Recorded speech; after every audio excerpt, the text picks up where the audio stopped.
justice in baritone solo movements of selected extended works by Black women composers. Please join me in welcoming him.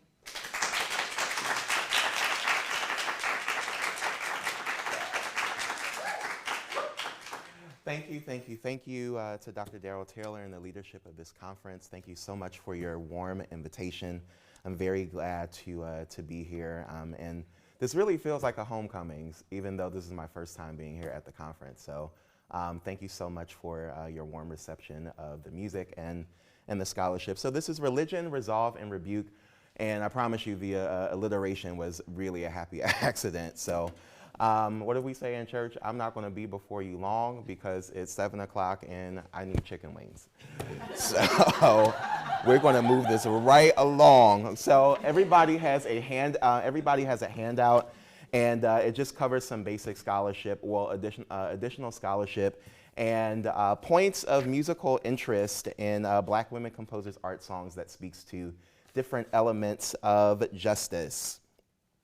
And I do this work because Black women's music has been so interwoven in the fabric of my life. So this whole research line, the music, the composing, the budding scholarship, all of it is, my academic love letter to Black women in music. To that end, so many of you have been so supportive of my dissertation research at Florida State concerning the cantatas of Lena Mclean, and so I was very happy to kind of spin my dissertation into some topics relating to social justice in art songs of Black women composers, so thank you very much. We start with a working history of Black women composers and performers in the United States, starting with Lucy Terry Prince, born in 1773, brought over to the New World, specifically Rhode Island, mostly known for her poetry, rhymes, and stories. She married a successful husband, Abijah Prince, who purchased her freedom. Her surviving poem, a ballad poem, is called Bars Fight, written in 1746.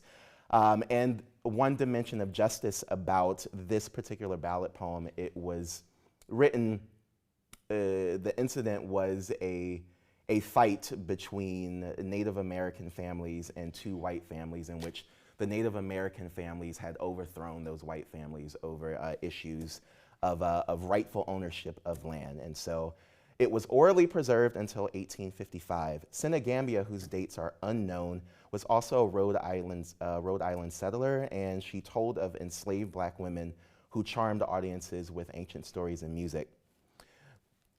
Going on to 19th century performers, Black women performers, we start with Elizabeth Taylor Greenfield. She was raised by an abolitionist family in my hometown of Philadelphia. And after being born into slavery in Mississippi, she was mockingly called the Black Swan to keep her in the shadow of her white counterparts. And she persisted in creating successful recital tours in the United States and Europe. Marie Williams in 1878 became the first Black artist to perform at the White House. Her musical journey began after settling in Cincinnati after escaping enslavement in Mississippi. Though Black singers wouldn't be welcome on the American concert or opera stage in the 1930s, she executed successful American recital tours, mostly for all Black audiences. I certainly have to thank Sushil Bibbs for highlighting the journey of the Higher Sisters. Anna and Emma, they were African-American opera singers in the 19th century who toured the US from 1871 to 94. They lived in Sacramento and were educated in San Francisco, became the first Black women to succeed nationwide as mainstream touring concert opera artists.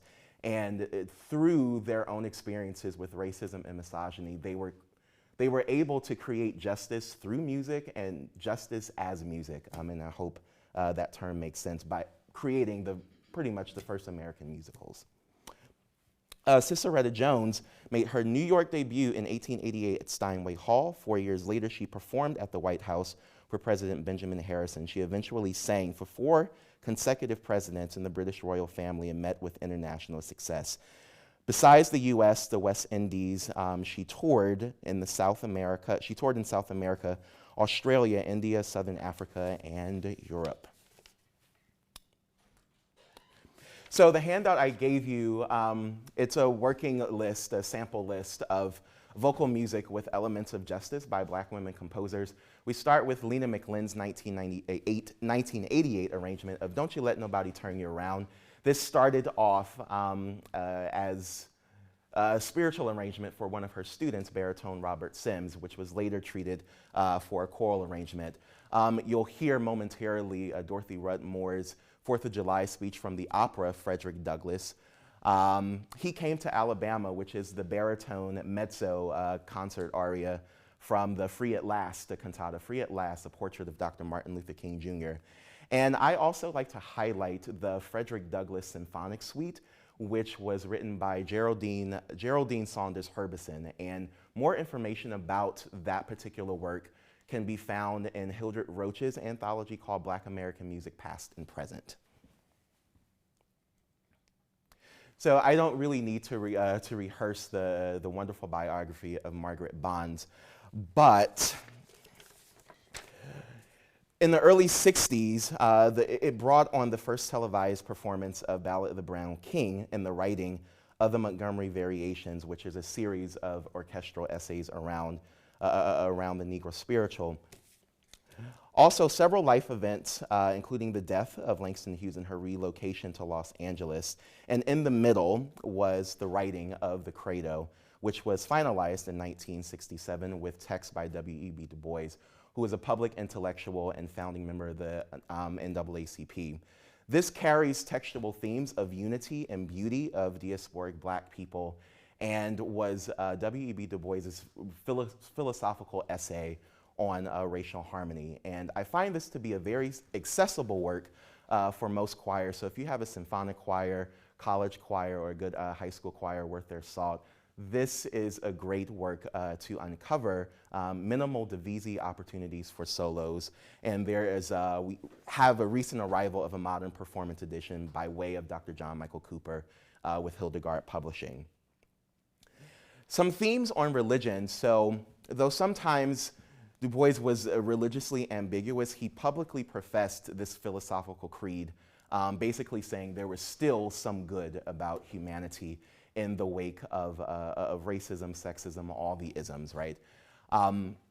He mentions the existence of God with "I believe in God," which is very much in alignment with our standard liturgical musical order of the Credo.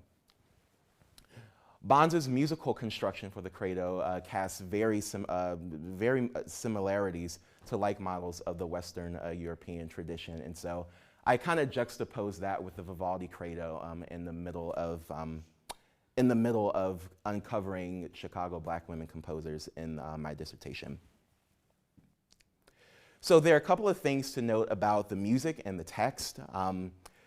This largely unfolds itself in a very beautiful D major.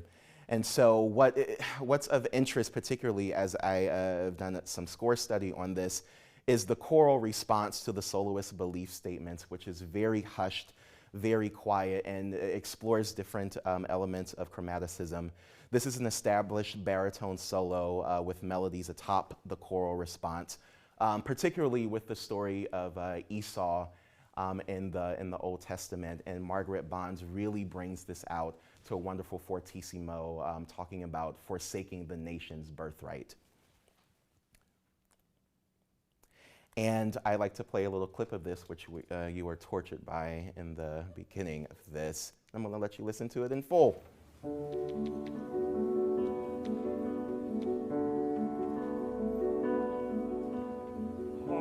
believe in liberty for all men, the space to stretch their arms and their souls, the right to breathe and the right to vote, the freedom to choose their friends, enjoy the sunshine.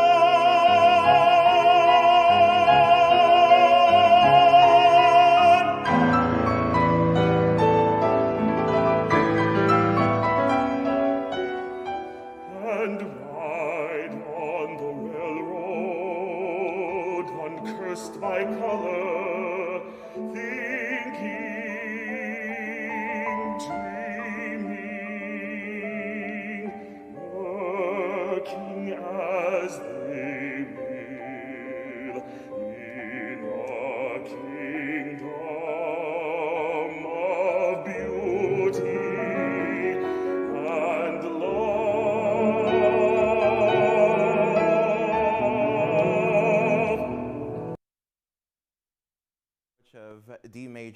sharp minor, and then back into this wonderful D major flourish. Then we get to a little lady named Lena Mclean, Reverend Dr. Lena Mclean. She was the niece of Thomas Dorsey, completed degrees at Spelman and the American Conservatory, and maintained a 40-year career with Chicago Public Schools, maintaining the first vocal music major track inclusive of multiple music styles. She is also the pastor emerita of Holy Vessel Baptist Church in Chicago's Hyde Park community, with over 400 works to her name, 127 of which are published through Chose Music Company in San Diego. We come to Free at Last, the portrait of Martin Luther King Jr. She wrote the work in 24 hours, so that's the legend of that. God woke her up in a vision and said, "You must write about Martin Luther King in his proper light." They were childhood neighbors, as both of their parents were pastors and colleagues in the greater Atlanta community.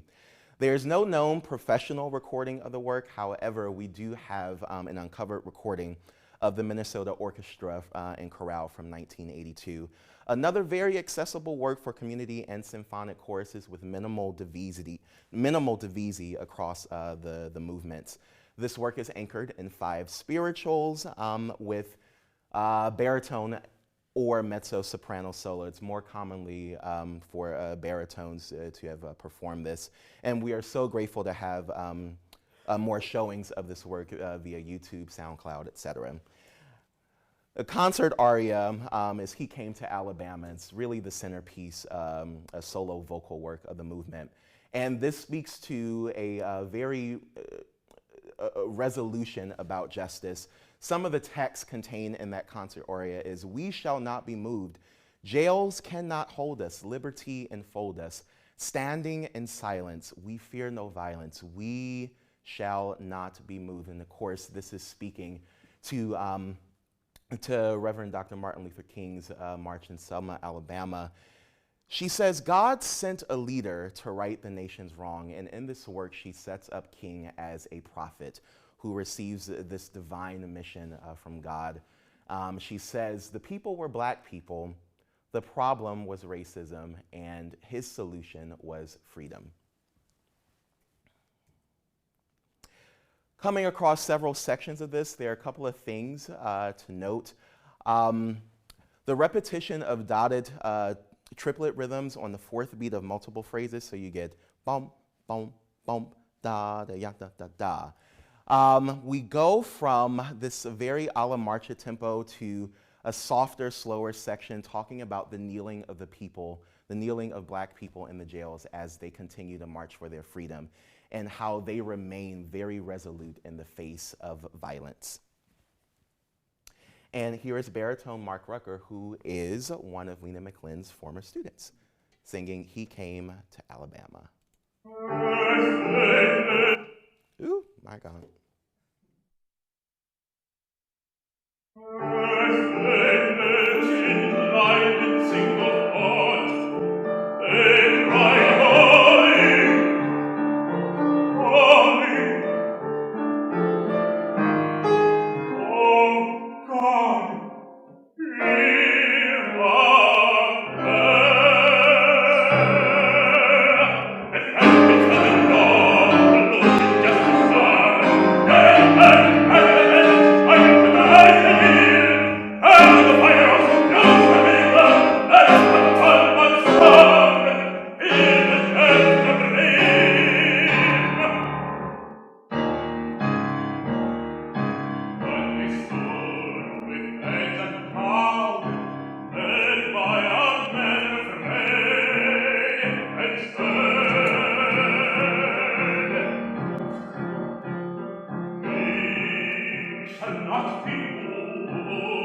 Next, we come to Dorothy Rudd Moore, who's a co-founder of the Society of Black Composers, and several works to her name, namely the vocal chamber music, much of which you have heard today. And I'm really grateful that we get to celebrate this, even though she has transitioned.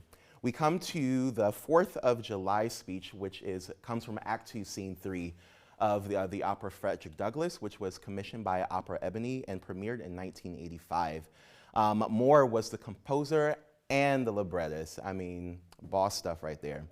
These are a series, the New York Times called this in a review, a series of musical meditations on love, death, religion, political oppression, and eventual deliverance. Note how they did not call it an opera.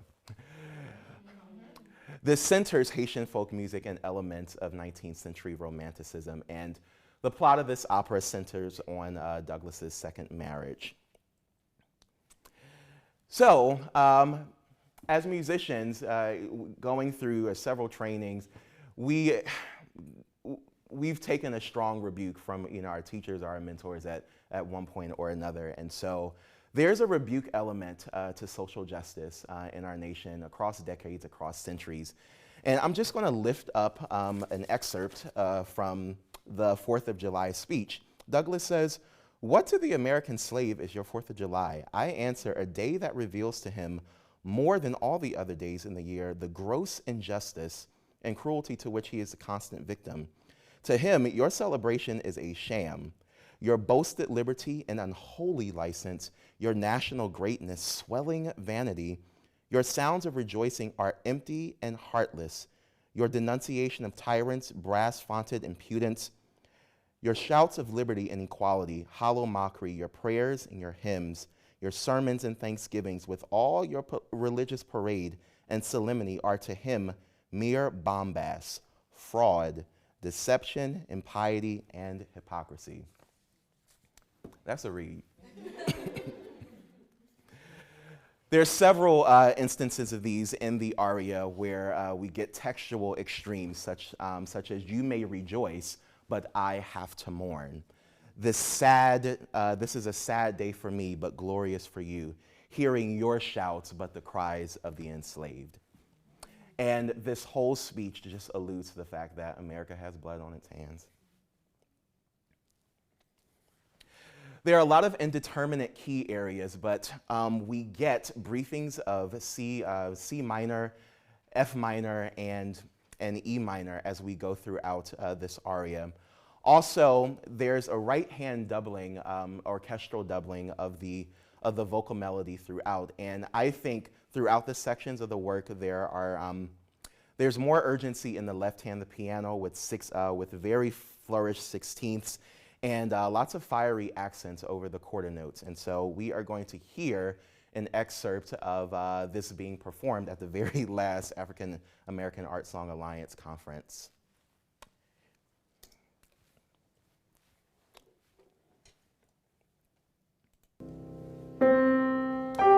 Standing here, identified with the American bondman, I declare that the character and conduct of this nation never looked black to me than on this day.